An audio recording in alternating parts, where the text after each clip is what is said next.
전셋값이 급등한 데다 그마저도 구하기 어려워 서민들의 애간장이 타고 있습니다. 지난주 국회 국정감사에서도 가수 나훈아의 테스형까지 소환해서 부동산 문제를 해결하지 못하는 국토교통부에 대한 질타가 쏟아졌죠. 전세난 과연 해결될 것인지, 그리고 최근 마이너스를 기록한 서울 강남구 집값은 어떻게 판단해야 할지 전반적인 내용 짚어보겠습니다. 이 자리에 고종환 한국자산관리연구원장 오셨습니다. 원장님 어서 오십시오. 네, 안녕하십니까. 네. 원장님 지난주 강연도 하시고 유료 강연도 하시고 상당히 많이 왔다는데 네. 못 들은 사람 위해서 강연한 내용 짧게 좀 한번 그럴까요? 네, 사실 이 강연은 이제 유료였는데요. 네. 요즘 아무래도 이제 부동산 경기에 변화도 많고 예. 관심이 뜨겁다 보니까 예. 이제 뭐 멀티캠이라고 그러죠. 캠퍼스에서 네, 네. 이제 특별히 마련한 자리여서 예. 저도 나갔습니다. 요점은 세 가지였습니다. 네. 이제 고객님께서 이제 간단하게 말씀하시라니까 요점만 얘기를 네. 드리면 요즘 가장 관심이 많은 질문은 세 가지입니다. 하나는 지금 집을 살 때인가 팔 때인가 이 살 시기 때인가, 선택이죠. 팔 때인가? 이 타이밍의 법칙이고요. 예. 두 번째는 그러면 집을 산다면 과연 어떤 지역이 유망한가? 우리가 유망 투자처라는 말을 쓰잖아요. 저는 이제 성장 지역이라는 말을 쓰는데요. 예. 아무래도 이제 지역 선택에 대한 관심이 높았고요. 예. 세 번째는 요즘 이제 코로나 팬데믹 이후에 이렇게 포스트 코로나라고 얘기하죠. 이제 주거 트렌드가 좀 바뀌고 있습니다. 뉴욕이 지금 이런 현상이 나타나거든요. 그러면 코로나 팬데믹 이후에 우리의 일상생활, 그러니까 이제 주거의 변화가 트렌드가 변화가 나타날 때인데 네. 이런 것들이 어떤 방향으로 나타날까? 이 세 가지. 저는 이걸 이제 상품 선택이라고 그러고 트렌드의 변화라고 그러는데 뭐 결론을 잠깐 또 맺죠. 그냥 시간 관계상. 이렇게 하죠. 네. 요 세 가지를 차례차례 한번 얘기해 볼까요? 아, 그럴까요? 네. 네, 몹시 유용합니다. 네, 그러니까 우리가 뭐 유료 강의는 못 들었지만 유료 강의보다 굉장히 비싼 곳이거든요. 그러니까 살 것인가 팔 것인가? 팔 때인가? 팔 때인가? 살 시기죠. 때입니까? 팔 때입니까? 예, 이거는 한 두 가지 결론이 있습니다. 네. 하나는 부동산 경기도 일정한 사이클이 있다는 거 우선 이해할 필요가 있어요. 예. 일반인들이 잘 모르죠. 예. 그래서 지금 집값이 오른 적은 2013년부터 강남부터 올랐고 네. 또 강북은 2014년부터 올랐기 때문에 올해까지 오르면 7년짜가 됩니다. 7년째 집값이 올랐다. 그런데 과거에는 7년 연속해서 오른 적가 한 번도 없어요. 6년이 최장 기간이었거든요. 뭔가 오를 만큼 올랐다 이런 얘기 네, 하시려고. 그런 얘기죠. 그리고 지금은 이제 고점이고 이제 사이클 측면에서는 변곡점을 맞고 있는 것 같아요. 결론은 2021년 부동산 시장은 올해처럼 그렇게 많이 급등하지는 않을 것 같고 2021년 내년을 지금 예측해야 내년, 되니까요. 그렇죠. 그래서 지금 내년은 이제 급등도 급락도 없는 좀 비교적 안정 국면이 나타날 가능성이 높습니다. 그런데 여기서 딱 변수가 하나 있어요. 네. 그게 다시 우리가 논의될 만한 전세값이에요. 전세값은 지금 뭐 아주 네, 근데 난리가 왜 아니죠. 전세가 중요하냐 그러면 매매 가격은 좀 진정 국면에 접어든 듯한데 네. 홍남기 부총리 얘기대로 예. 그러나 이 전세값과 매매가의 관계를 보면 전세값이 오르면 매매값도 오릅니다. 밀어 올리는 거죠. 네, 약간 선행하는 거거든요. 지금 전세값은 뭐 최고공행지니까. 그러니까요. 그래서 내년에 이제 정책의 중심이 전세값 안정으로 가야 합니다. 전세값 그러니까 안정으로. 전세값이 안정되지 않으면 네. 저의 오늘 이 말도 아무런 의미가 없습니다. 그러니까 전세값을 잡아야 이 매매 시장도 안정될 것이다. 이 지금 얘기를 정부 하는 걸 보면 네. 전세값을 잡을 능력이 있는 것 같습니까? 없죠. 왜냐하면 현재로 봐서는 오늘 그 정세균 총리께서 굉장히 중요한 메시지를 오늘 던졌어요. 저도 사실은 어떤 개인적으로 왜냐하면 이제 부동산 시장의 접근 방식이 달라져야 한다. 아까 이낙연 대표 말씀하신가? 전세균 총리? 네. 그렇게 알고 있는데 예. 그래서 그 내용이 좀 보면 공급 대책이 필요하다 이런 얘기가 좀 있어요. 그 이낙연 대표가 얘기하는 거예요? 죄송합니다. 새로운 접근 방법을 해야 된다. 해야 된다. 그건 공급 대책의 필요성을 한 게 여기에 좀 핵심이죠. 본질을 이낙연 깨뜨는 것. 대표도 총리 시절에 네. 이 부동산 대책을 다 내놓는 회의도 주재하고 그랬는데 마치 책임이 없는 것처럼 그렇게 또 얘기하는 것도 그렇고. 네, 그것도 좀 문제기는 한데요. 뭐 오늘은 더 중요한 예. 게 시장 상황과 예측이니까. 예. 그래서 이제 제가 볼 때는 내년 또 전세가 가장 큰 복병이다. 예, 그것만 아니면 이 매매 시장에 미치는 선행 지표라든지 주요 변수라고 그러거든요. 좀 어려운 예. 용어인데 예. 사이클 측면에 봐서는 예. 이제 정말 오를 만큼 올랐고 집을 살 만한 사람도 다 샀고 그리고 무엇보다도 상당히 주택 가격에 강남과 마용성을 비롯한 지역은 버블도 상당히 끼었다는 게 전문가들의 대체적인 그럼 원장님. 네. 지금 영끌이라고 그래가지고 네. 젊은이들이 다 돈을 끌어 모아서 살려고 하고 지금도 그렇다는 거예요. 전세값이 너무 비싸지고 구할 수 없으니까 영끌 지금 정말 하면 안 되는 거예요. 그렇죠. 그래서 지금 이제 20, 30대, 30, 40대 영끌 문제를 지금 지적하신 네. 거잖아요. 이게 패닉 바잉이라고 예, 그러죠. 예, 공황 구매라고 하는데 그런 측면에서 보면 이 영끌을 포함해서 지금 주택을 지금이라도 사야 되지 않느냐. 예. 이렇게 지금 조급한 마음에 빚을 내서 주택을 구매하는 것은 사실은 좀 늦었어요. 늦었어요. 네, 늦었고 또 하나는 자칫 잘못하면 부동산 경기 사이클이 전환이 올 수 있거든요. 네. 그렇게 되어서 하락한다면 오히려 투자 리스크도 높아진다는 점에서 지금은 좀 주의하고 신중한 자세가 요구된다는 점을 꼭 말씀드리고 싶어요. 그래요? 제가 이 사이클은 정말 연구를 많이 했고 예. 고 대표님 아시다시피 제가 뭐 이건 자랑이라기보다도 네. 사실관계인데 지난 2013년, 14년에 많은 전문가들이 그때는 이제 하우스 푸어라고 그래가지고 정말 집값이 내렸거든요. 예, 그렇습니다. 2008년부터 이럴 때 네. 제가 사실 유일하게 네. 지금은 바닥권이라고 예측했었습니다. 아, 물론 오히려 그때? 단기 예측은 제가 예. 잘 맞히지 못한 걸로 보여져요. 제가 올해 이렇게 많이 오를 줄 몰랐거든요. 예. 그건 제가 고백하고요. 네. 그러나 장기 예측은 어렵지가 않다라는 거. 그러니까 실물 경기라든지 사이클을 보면 되니까. 국제 동향이 중요해요. 이게 주식뿐만 아니라 사실은 부동산 경기도 동주화 현상이 나타나요. 지금 우리나라만 빼고 미국이나 유럽은 다 지금 안정되거나 예. 이렇게 되어 하락하고 있는데 우리만 오르는 이런 현상은 오래 가지 못합니다. 네.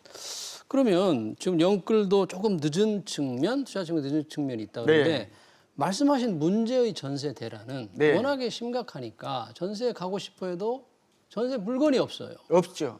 별 일들이 다 지금 생긴다는 거 아닙니까? 네. 전세 풍기, 전세 실종이죠. 예.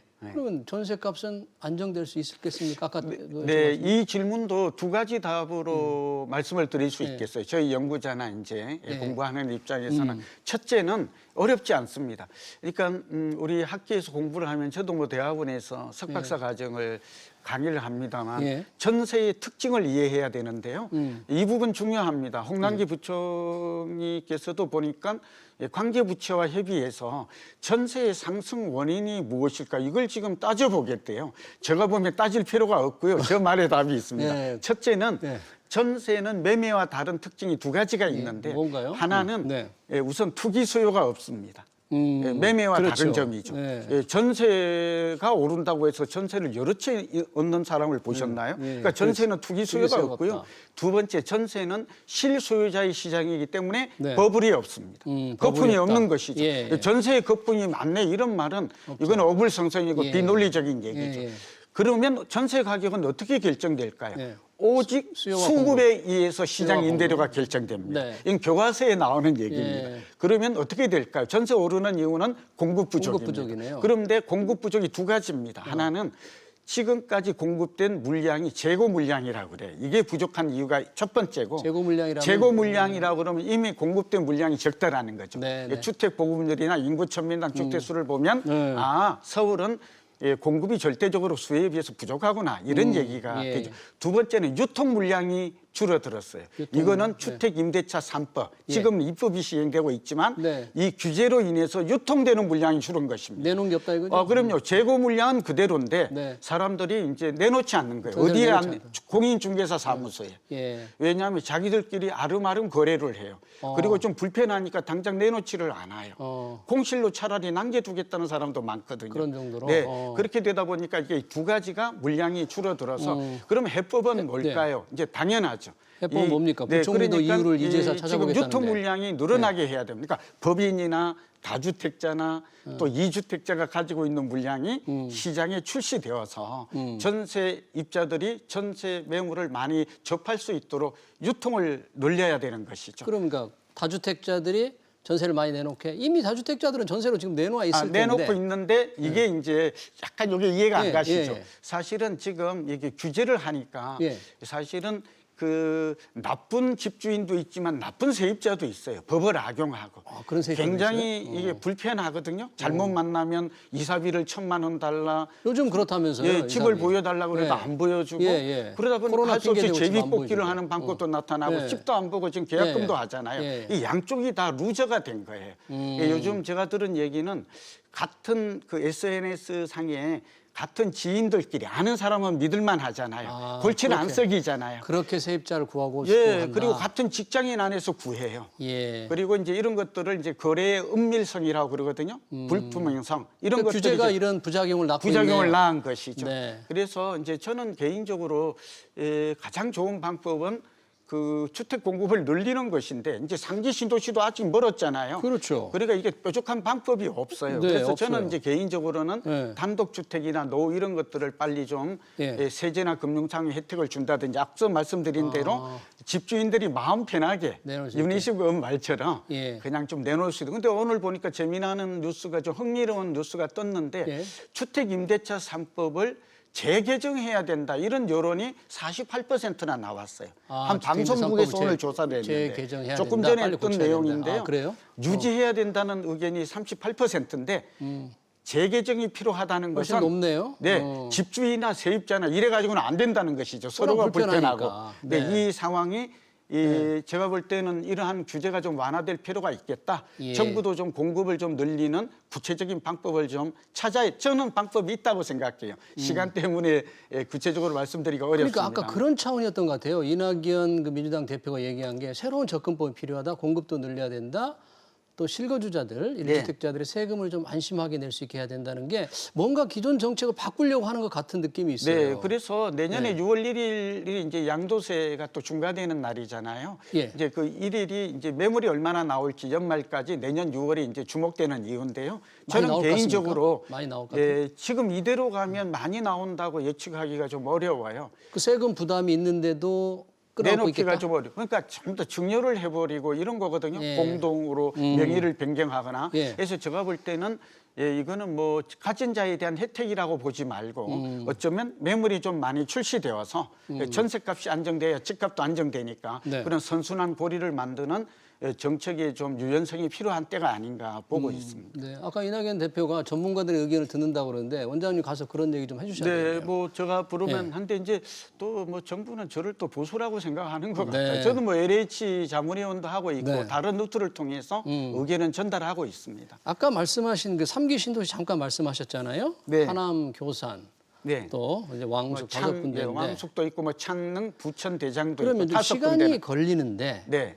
좀 청약을 위해서 좀 기다리는 게 좀 괜찮습니까? 전망 어떻게? 네, 해야 저는 아까 영끌하는 우리 30, 40대 예. 걱정하셨잖아요. 예, 예. 이제 우리 자식 세대고 그런데 이분들에게 조금 어쩌면 담지 같은 얘기를 드리면 이제 두 가지 투트랙으로 나와요. 여기 예. 이제 말하자면 도심권의 유유부지를 이용한 곳이 나오는데 이게 물량이 많지 않아요. 공공 재개발이 나온다고 그러지만 이게 또 시간이 3, 4년, 4, 5년 걸려요. 예. 또 재건축은 억제하고 있죠. 그렇죠. 네, 그러다 보니까 이 도심권에 나오는 물량은 한계가 있고 예. 이 5기 신도시에서 이제 문재인 정부의 야심작이죠. 예. 이게 한 21만 가구 이상이 쏟아지거든요. 네. 그래서 좀 전에 제가 LH 예. 제가 자문위원 하고 네. 있으면서 이 조언을 하고 있는데 네. 제가 들여다보니까 두 가지가 좋아요. 어떤 하나는 이 굉장히 자족 기능이 높아졌고 특히 젊은이들이 자녀 키우기에 좋게끔 특화되어 있어요. 이 3기 신도시 네, 후보지들이 네, 특징이 네. 그래요. 네. 설계 자체가 또 하나는 뭡니까? 또 그리고 분양가가 시세보다 한 30% 적어요. 분양가 예, 낮다. 낮아요. 그래서 이런 점을 감안하면 상기신. 근데 다행인 점은 내년부터 총 6만 가구 중에 3만 가구가 사전 분양이 청약이 청약. 이루어지거든요. 그러면 당첨이 돼야 될 텐데 네. 당첨 확률을 높이기 위한 팁 어떤 네, 거예요? 한 두세 가지를 할 네. 수 있는데 이 특징이 뭐냐면 일반 분양과 특별 공급이 있는데 네. 특별 공급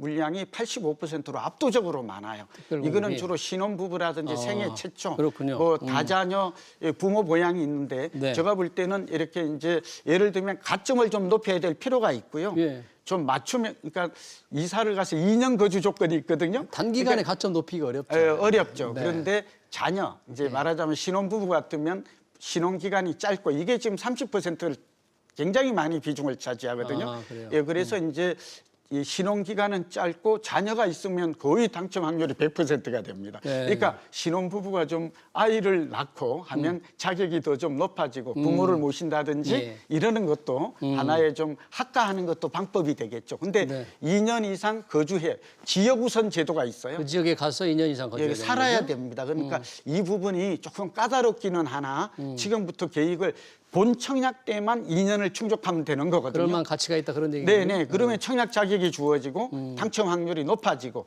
저는 젊은 층뿐만 아니라 저처럼 은퇴자, 예. 이제 은퇴를 준비하고 있거나 노년의 주거를 원하는 사람도 주거의 천국이 될 수 있겠다. 그런 면에서 네. 뭐 이 상기 신도시는 기회의 땅이 된다는 말씀을 드립니다. 네, 알겠습니다. 시간 관계상 여기까지 듣겠습니다. 지금까지 고종환 한국자산관리연구원장이었습니다. 고맙습니다. 감사합니다. 네.